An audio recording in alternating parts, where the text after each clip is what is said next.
शिक्षकों के तबादले पर तेजस्वी यादव का सीएम सम्राट को पत्र। उर्दू, अरबी, फारसी शिक्षकों के मुद्दे पर उठाए सवाल।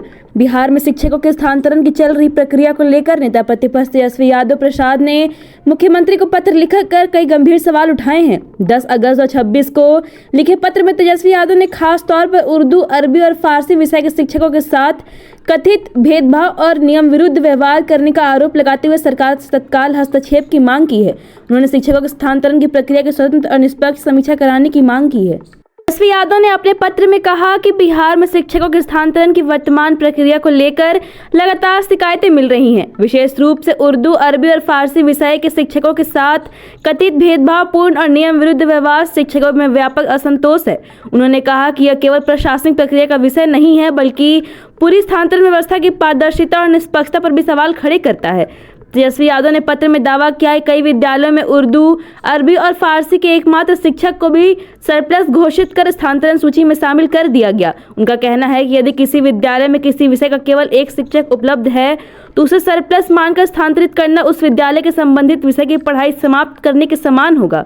उन्होंने यह भी सवाल उठाया कि पर्याप्त छात्रा संख्या वाले विद्यालयों में इन विषयों के स्वीकृति पदों को समाप्त अथवा सरप्लस किए जाने की शिकायतें सामने आई हैं। इसके अलावा 5 वर्षों से कम सेवा अवधि वाले शिक्षकों, संविदा शिक्षकों और हाल ही में स्थानांतरण प्राप्त शिक्षकों के नाम भी सूची में शामिल किए जाने को लेकर शिकायतें मिलने की बात पत्र में कही गई है।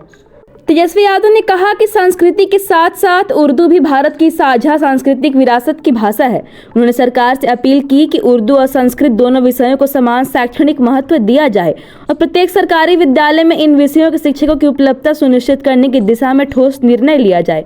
पत्र में अनुदानित मदरसों और संस्कृत विद्यालयों के शिक्षकों और शिक्षक कर्मियों के वेतन का मुद्दा भी उठाया गया है। तेजस्वी ने कहा कि इन स्थानों के कर्मचारियों का लगभग 5 से 6 महीने का वेतन लंबित होने की शिकायत है। इससे उनके परिवारों की शिक्षा, चिकित्सा, दैनिक खर्च और अन्य आवश्यकताएं प्रभावित हो रही हैं। उन्होंने लंबित वेतन का तत्काल भुगतान करने की मांग की। तेजस्वी यादव ने पूरी प्रक्रिया में हुई विसंगतियों की जिम्मेदारी तय करने और दोषी पाए जाने वाले अधिकारियों के खिलाफ नियमानुसार कार्रवाई करने की भी मांग की है। उन्होंने कहा कि शिक्षकों के साथ अन्याय, विद्यार्थियों के शैक्षणिक अधिकारों की उपेक्षा और महीनों तक वेतन रोक कर रखना किसी भी परिस्थिति में स्वीकार्य नहीं है। साथ ही उन्होंने सरकार से स्पष्ट और समयबद्ध कार्रवाई का निर्देश देने की मांग की ताकि बिहार में शिक्षा व्यवस्था राजनीतिक या प्रशासनिक लापरवाही का शिकार न बने। Thank you so much for watching this video. Don't forget to like, comment, share, and subscribe.